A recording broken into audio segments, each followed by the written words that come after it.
우리에게 주시는 말씀 마태복음 16장 13절부터 19절입니다. 우리 한 목소리로 봉독하겠습니다. 예수께서 빌립보 가이사랴 지방에 이르러 제자들에게 물어 이르시되 사람들이 인자를 누구라 하느냐? 이르되 더러는 세례 요한, 더러는 엘리야, 더러는 이는 예레미야나 선지자 중에 하나라 하나이다. 이르시되 너희는 나를 누구라 하느냐? 시몬 베드로가 대답하여 이르되 주는 그리스도시요 살아계신 하나님의 아들이시니이다. 예수께서 대답하여 이르시되 바요나 시몬아 네가 복이 있도다. 이를 내게 알게 한 이는 혈육이 아니요 하늘에 계신 내 아버지시니라. 또 내가 내게 이르노니 너는 베드로라. 내가 이 반석 위에 내 교회를 세우리니 음부의 권세가 이기지 못하리라. 내가 천국의 열쇠를 내게 주리니 내가 땅에서 무엇이든지 매면 하늘에서도 매일 것이요 내가 땅에서 무엇이든지 풀면 하늘에서도 풀리리라 하시고.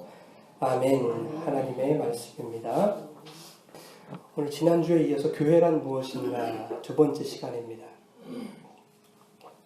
지난 시간에 우리는 교회가 무엇인지에 대해서 한번 살펴봤습니다. 교회는 건물이 아니다라는 거죠. 교회는 그리스도 예수 안에서 거룩하여지고 성도라 부르심을 입은 자들이다. 그렇게 말하고 있죠. 네, 그래서 교회라는 이름이 성경 헬라어로는 에클레시아라고 한다. 그래서 에크는 바크로, 칼레오라고 하는 것은 부르다. 그래서 하나님께서 이 세상 속에서 구별하셔서 바크로 부른 자들, 그것을 교회라고 하는데, 지난주 본문 말씀이었던 고린도전서 1장 1절, 2절, 3절 말씀이 그것을 설명해줘요.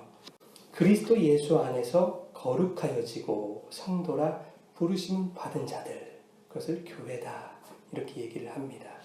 또 우리 주 되신 예수 그리스도의 이름을 부르는 모든 자들이 교회다, 이렇게 얘기를 합니다. 즉 교회는 건물이다, 아니다, 사람이다, 성도다. 여러분들이 교회인 겁니다. 고린도전서 3장 16절에도 뭐라고 되어 있냐면 너희가 하나님의 성전인 것과 하나님의 성령이 너희 안에 거하시는 것을 알지 못하느냐? 좀 제발 알아줘 부탁하시는 거 아니에요? 너희 안에 이미 성령이 들어가심으로 말미암아 너희를 성전이라고 불러줬다니까? 이렇게 말씀하시는 거예요. 네. 그러니 이 건물 교회를 성전이라고 말하는 것은 신학적으로 옳지 않습니다, 여러분. 건물 성전은 이미 2000년 전에 예수님께서 십자가의 사건으로 다 무너뜨리신 거예요. 그리고 3일 만에 부활하셔서 예수님 당신이 성전이다 하고 성전을 세우셨잖아요. 내가 이 성전 사흘 만에 세우겠다 약속 지키신 것입니다. 그 성전이 어디 들어와 있어요? 예수님이 성령으로 우리 안에. 그래서 우리는 뭐가 됐어요? 성전이 되었습니다. 할렐루야. 네. 우리 안에 성령을 보내시고 내주하게 하심으로 말미암아 우리를 성전 삼으신 주님, 참 감사하지요. 그런데 자꾸만 이 건물 교회를 성전이라고 부르면 그게 뭐냐면 예수님 한 번 더 죽어주세요, 이 말입니다, 여러분. 예수님이 죽으심으로 성전 허무셨다니까요. 그런데 이 교회, 건물교회를 성전이다, 성전이다, 성전이다 그러면 예수님 이거 한 번 더 무너뜨리셔야 되니까 한 번 더 죽어주세요, 더 죽어주세요. 이렇게 되는 꼴입니다.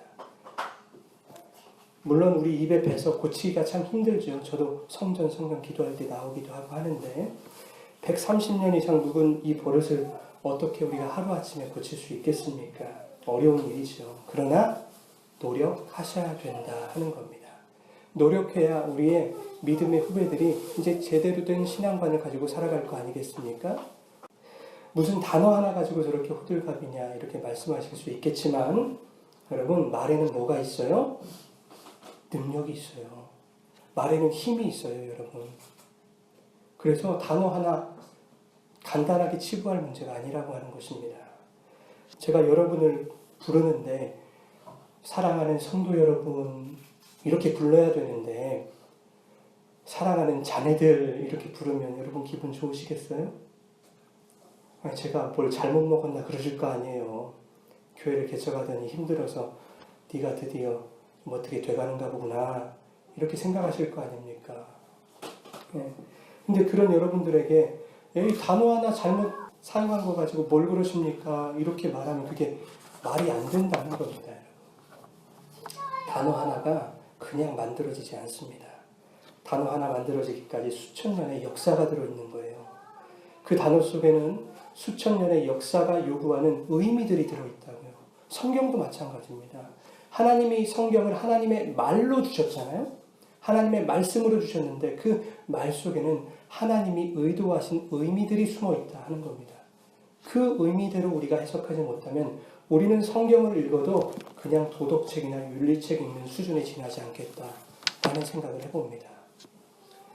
우리가 계속해서 이 건물을 성전이라고 말한다는 것은 우리 안에 들어오셔서 우리로 하여금 성전되게 하신 성령의 내주하시는 역사를 격화시키는 것이고 반대로 그 성령의 역사하심보다 건물을 더 큰 가치로 보겠다라는 것과 같습니다. 여러분 이제부터 건물교회를 지칭하실 때는 성전이라는 말 대신에 예배당 이렇게 말씀하십시오. 고쳐야 됩니다.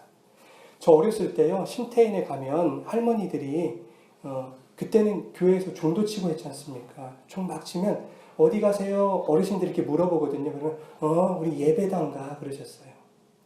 그리고 전라남도 제가 어디 몇 년 전에 갔었는데 거기 예배당 이렇게 써 있더라고요. 무슨 예배당.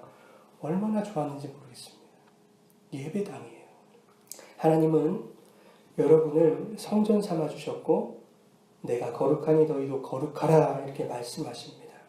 예수 그리스도 안에서 거룩하여진 성전된 여러분이 하나님을 찬양하고 경배하는 것, 예배하는 것이 바로 이 예배당이라고 하는 것을 기억하시고 이 건물을 크게 또 넓게 편리하게 예쁘게 만드는 것보다 성전인 내가 하나님 앞에서 어떻게 하면 보다 거룩하게 살 수 있을 것인가를 고민하고 또 기도하시는 여러분 되시기를 축원합니다. 오늘 본문 말씀은 잘 아시는 말씀이지요. 예수께서 제자들과 함께 가이사랴 빌립보라는 지역에 방문하신 일입니다. 가이사랴 빌립보라는 그 지명은 로마 황제 가이사 아구스토 그리고 분봉왕이었던 빌립 2세의 이름이 반반 섞인 거였어요. 이 지명에서만 보더라도 분봉왕이었던 빌립 2세가 로마 황제에게 얼마나 아첨을 떨었는지 알 수 있습니다.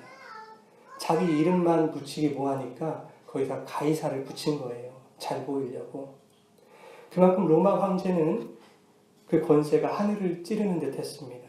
심지어 황제는 자신을 신으로 숭배하도록 했습니다.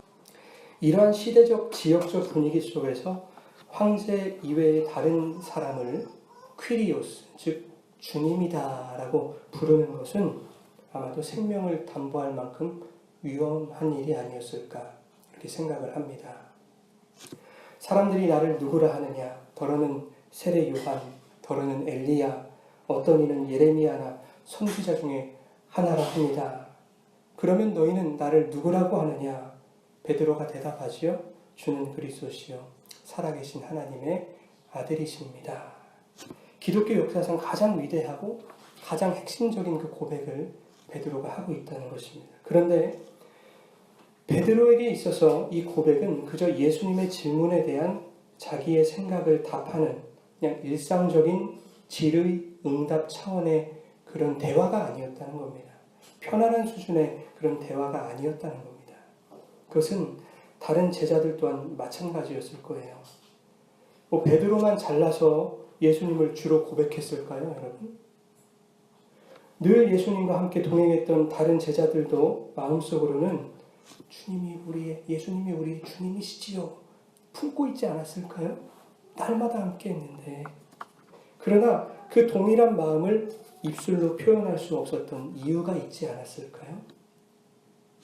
가이사랴 빌립보 사람들은 예수님에 대해서 뭐라고 얘기했죠? 세례 요한이다, 엘리야다, 예레미야다, 또 선지자 중에 하나다 이렇게 대답했습니다. 근데 여러분 어찌 보면 이러한 예수님에 대한 표현들 속에 그들은 이미 예수님의 특별함과 영적인 권위를 인정하고 있다는 생각이 들지 않으십니까? 유대인들에게 있어서 엘리야나 예레미야 같은 선지자들은 얼마나 위대한 스승입니까? 위대한 선지자였잖아요. 얼마나 큰 영향력이 있었는지를 우리가 알고 있다면 이미 그들의 말 속에서 예수님의 특별함이 시인되고 있는 것이다 하는 겁니다. 그들은 정말 예수가 어떤 분인지 몰라서 예수를 이러저러한 여러 이름들로 표현을 했을까요?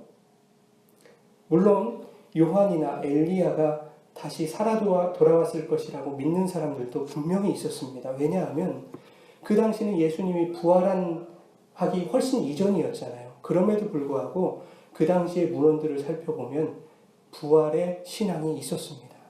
그래서 엘리야나 죽었던 선지자들이 죽어서 돌아왔다고 생각하는 사람들이 진짜로 있었어요. 그러나 예수를 세례 요한이나 엘리야, 예레미야나 선지자라고 표현할 수밖에 없었던 또 다른 이유도 있었을 것이다. 또 다른 이유도 있었을 것이다 하는 겁니다. 그 이유는 이미 서두에 말씀드린 바와 같이 로마의 황제를 신격화하고 오직 그만이 퀴리오스, 즉 주님임을 강요당하는 그 억압적인 상황 속에서 다른 누군가를 주님이라고 표현한다는 것은 이제부터 내가 고초를 당하겠습니다 라는 것과 같은 의미일 것이다 하는 것입니다. 예수님, 당신이 나의 퀴리오스 주님이십니다. 로마의 황제가 아니라 당신이야말로 살아계신 하나님의 아들이십니다. 베드로의 이 고백은 그냥 간단한 고백이 아니었다고 하는 것입니다. 그 고백의 자리에 예수님과 제자들 이외에 다른 사람들이 있었는지는 모르겠습니다. 그러나 베드로는 그 고백을 통해서 세상을 향해 성도들이여 담대하게 예수님을 주님으로 고백합시다. 지금 선포하고 요청하고 있는 겁니다. 동시에 신적 권위로 백성들을 압제하고 탄압하고 있는 그 황제를 향해서 목숨을 건 항변을 하고 있는 것입니다. 당신은 주님이 아니야. 오직 예수가 나의 주님이시다. 자신의 목숨을 걸고 지금 황제에게 대들고 있는 겁니다. 대단하지요? 힘과 권세를 나의 주인으로 삼지 않겠다는 겁니다. 이 세상의 논리와 세태에 휩쓸리지 않겠다는 것입니다. 세상이 보기에는 예수가 남루한 행색의 거짓 패거리 대장으로 보일지 모르겠지만 내 눈에는 그 어떠한 힘과 권력을 가지고 멋진 장신구로 치장한 세상 왕보다도 더 아름다운 분으로 보인다는 것입니다. 예수님은 그러한 베드로에게 말씀하십니다. 시몬아, 네가 복이 있도다. 이를 내게 알게 하신 이는 혈육이 아니요 하늘에 계신 내 아버지시니라. 너는 베드로라. 내가 이 반석 위에 내 교회를 세우겠다. 음부의 권세가 이기지 못할 것이다. 내가 천국 열쇠를 내게 주리니 내가 땅에서 무엇이든지 매면 하늘에서도 매일 것이요 또 땅에서 무엇이든지 풀면 하늘에서도 풀리리라. 이 엄청난 말씀을 해주시는 거예요. 이 말씀을 제가 오늘 묵상하면서 갑자기 창세기 12장 말씀이 떠오르는 거예요. 하나님이 아브라함 부르실 때 그 장면을 연상하게 하십니다. 12장 1절부터 3절 우리 같이 한번 찾아서 읽어보실까요? 창세기 12장 1절부터 3절입니다. 같이 읽겠습니다. 여호와께서 아브라함에게 이르시되 너는 너의 고향과 친척과 아버지의 집을 떠나 내가 내게 보여줄 땅으로 가라. 내가 너로 큰 민족을 이루고 내게 복을 주어 내 이름을 창대하게 하리니 너는 복이 될지라. 너를 축복하는 자에게는 내가 복을 내리고 너를 저주하는 자에게는 내가 저주하리니 땅의 모든 속속이 너로 말미암아 복을 얻을 것이라 하시니라. 아멘. 여러분 느낌이 오세요? 똑같은 말씀을 하고 계시는 거예요. 아브라함이 본토 친척 아비집을 떠나는 것은 얼마나 두려운 일이었을까요? 나의 안전과 편안함이 보장되어 있는 그 고향집을 떠난다는 것이 참 쉬운 일은 아니었겠지요. 오늘날과 같이 치안이 좋지도 못했고 또 교통수단 변변치 않았습니다. 혹시 괴한들에게 습격을 당해서 목숨을 잃을 수도 있는 노릇입니다. 앞이 보이지 않는 또 얼마나 가야 할지 기약이 없는 길을 떠난다고 하는 것은 매우 두려운 일 아니겠습니까? 그러나 하나님은 아브라함에게 거기서 떠나 내가 너에게 보여줄 땅으로 가라 말씀하십니다. 베드로도 마찬가지입니다. 입만 다물고 있으면 중간이라도 갈 것을, 그죠? 아무 말 하지 않고 있으면 나의 안전이라도 보장될 텐데, 하늘 아버지께서는 베드로에게 무언가를 알게 하셨던 거예요. 그래서 이것을 내게 알게 하신 이는 바로 하늘 아버지다, 이렇게 말씀하신 것입니다. 그것은 뭐냐면 이 세상의 힘과 권력의 지배구조를 떠나야만 진정한 주님을 바라볼 수 있다 하는 겁니다. 주님을 고백할 수 있는 근거는 세상의 힘과 권력과 화려함으로부터가 아니다라는 거예요. 그것을 부인하게 하시는 하나님으로부터 오는 것이다. 그런데 그 고백의 대상은 힘과 권력과 화려함과는 거리가 먼 거짓골을 하고 있는 예수 그리스도라는 것입니다. 사람들은 그러니까 그 예수가, 거짓골을 하고 있는 예수가 퀴리오스 주로 보이겠습니까? 보이지 않지요. 나의 그 세상적인 가치를 다 버려야 그 거짓골을 하고 있는 예수가 나의 주로 보이는 것입니다. 하나님은 모든 것을 포기하고 이제 곧 말씀을 따라 떠나게 될 아브라함에게 뭐라고 말씀하시냐면, 내게 복을 주리니 너는 복이 될지라, 이렇게 말씀하시죠. 네. 시몬아, 네가 복이 있도다. 아브라함과 베드로에게 똑같은 상황이 연출되더라 하는 겁니다. 하나님은 아브라함에게 말씀하십니다. 너를 축복하는 자에게는 내가 복을 내리고 너를 저주하는 자에게는 내가 저주하겠다. 베드로에게도 똑같죠, 여러분. 천국 열쇠를 주리니 내가 땅에서 무엇인지 매면 하늘에서도 매일 것이요, 땅에서 무엇이든지 풀면 하늘에서도 풀리리라. 여러분, 이 대조가 이해가 되시지요? 네. 하나님이 구약성경 첫 번째 책인 이 창세기와 신약성서 첫 번째 책인 마태복음을 통해서 이 땅의 교회와 성도들에게 시대를 초월하여 동일한 음성으로 말씀하시는 것은, 너희들이 가치로 삼고 있는 그 세상의 힘과 권세, 그리고 그것들을 의지하고 그것들의 지배를 받는 모든 습관과 가치관들에서 떠나라, 버리라는 것입니다. 그리고 내가 인도할 땅으로 가라.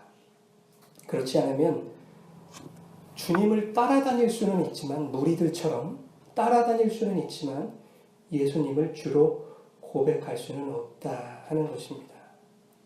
교회들아, 사랑하는 나의 성도들아, 너희들이 가치로 삼는 그 세상을 떠나서 내가 인도하는 구원의 경륜 속으로, 내가 보여줄 소망의 나라, 거룩한 땅으로 가라. 이것이 오늘 교회에게 주시는 하나님의 음성입니다. 여러분, 오늘 본문 말씀의 시작은 예수님의 한 질문으로부터 시작하죠. 어떤 질문입니까? 네, 너희는 나를 누구라 하느냐, 이 질문으로 시작합니다. 예수님의 이러한 질문이 없었다면 베드로 또한 기독교 역사에 영원히 남을 그 고백을 할 수 없었겠지요. 사람들은 주님께 이러저러한 내 고백만 하기에 바쁩니다. 얼마나 내가 주님을 사랑하는지, 얼마나 주님을 위해 일하는지, 얼마나 내가 감사하는 삶을 살아가고 있는지, 이러한 고백들이 많으면 많을수록 나는 멋진 신앙인이 되어가는 것이다 라고 그렇게 생각하면서 신앙생활들을 한다고요. 이러한 자기만족에 빠져서 신앙생활을 하는 사람들이 참으로 많다 하는 겁니다.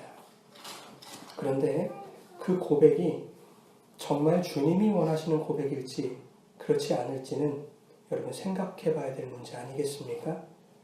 나는 이렇게 고백하는데 하나님은 잘 모르겠다, 내가 모르겠는데, 이렇게 말씀하신다면 참 곤란한 일 아니겠습니까? 주님이 원하시는 고백이 나오려면 주님의 질문이 무엇인지 듣지 않고는 대답할 수가 없는 것입니다. 여러분, 오늘 주님이 우리에게 하시는 질문을 들으십시오. 우리말만 하려고 하잖아요. 기도할 때도 우리말만 하려고 하잖아요. 주님이 우리에게 뭐라고 하시는지 들으려고는 안 해요. 알아야지요. 알아야 행하지요. 주님이 우리에게 하시는 질문을 들으십시오. 교회여, 성도들이여, 너희는 나를 누구라 하느냐? 과연 나에 대한 너희들의 고백이 있기까지 너희가 포기하고 너희가 버린 것은 무엇이냐? 세상의 불의와 부정함에 맞서고 항변하는 너희들의 어떠한 모습들이 있었느냐? 한번 가져와 봐라. 너희들의 이기심과 너희들의 자아와 너희들의 옛사람의 속성들과 그러한 것들을 너희들이 버리고 나를 지금 고백한다고 하는 것이냐? 너희들이 지금 십자가를 지고 나를 따른다고 하는 것이냐? 주님께서 지금 여러분들에게 질문하고 계십니다. 너희는 나를 누구라고 하느냐 도대체? 주님의 이 물음이 들리십니까, 여러분? 어떻게 대답하시겠어요? 네, 당신은 나의 질병을 고치시는 치료자십니다. 당신은 나의 문제를 해결해 주시는 해결사입니다. 우리는 이렇게 대답하는 사람들이 이 교회에 얼마나 많이 있습니까? 틀렸다는 얘기가 아닙니다, 여러분. 그러나 네, 당신은 나의 주님이십니다. 나의 왕이십니다. 주님의 말씀만 듣겠나이다. 왕의 분부대로만 행하겠나이다. 이렇게 고백하는 사람은 왜 없는 것입니까, 여러분? 주인의 말만 듣는 것은 왠지 싫은 거예요. 내가 원하는 대로 이루어지는 요술램프가 필요했지 왕의 분부대로만 따르는 것은 왠지 불안한 거예요. 힘들고 어려운 일 시키시고 맡기실까 봐. 여러분, 오늘 교회인 여러분의 신앙이 그렇게 가고 있는 것은 아닌지 우리 점검하고 살펴봐야 됩니다. 심각하게 스스로에게 질문하시고 고민하셔야 됩니다.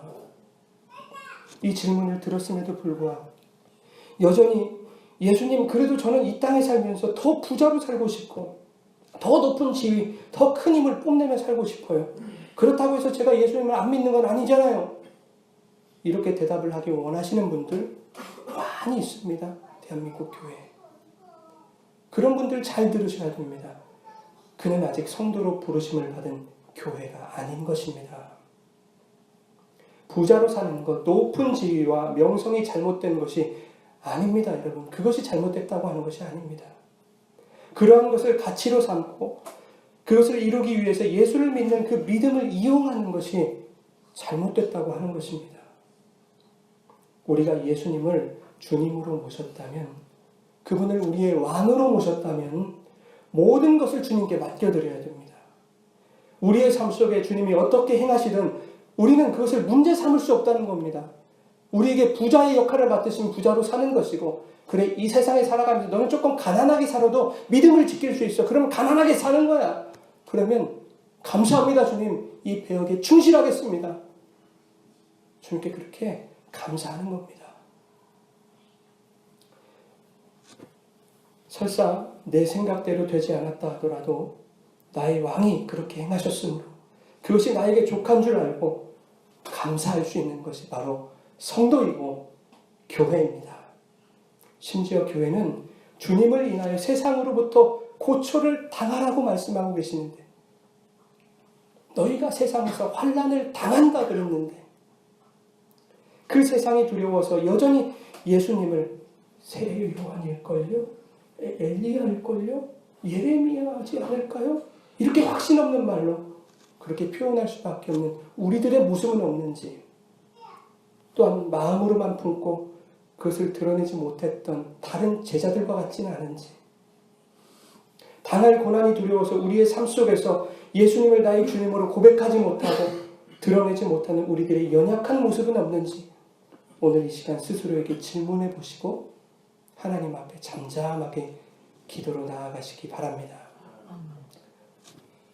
하나님께서 이 시간 여러분에게 은혜를 베푸셔서 혈육이 아니고 하늘 아버지께서 여러분들에게 허락하시는 예수님을 주님으로 살아계신 하나님을 고백할 수 있는 그런 담대한 믿음을 주시기를 주님의 이름으로 축원합니다. 그래서 성도여, 네가 복이 있다. 너는 내가 내 이름으로 부른 교회다. 내가 말씀의 반석 위에 내 교회를 세우겠다. 이제 후로는 음부의 권세, 세상의 권세가 너를 이기지 못하리라. 주님의 이 음성을 들으시고 위로와 힘을 얻어서 거친 세상과 싸워나갈 때 승리와 기쁨을 누리는 예수 닮은 교회 모든 성도들 되시기를 주님의 이름으로 축원합니다.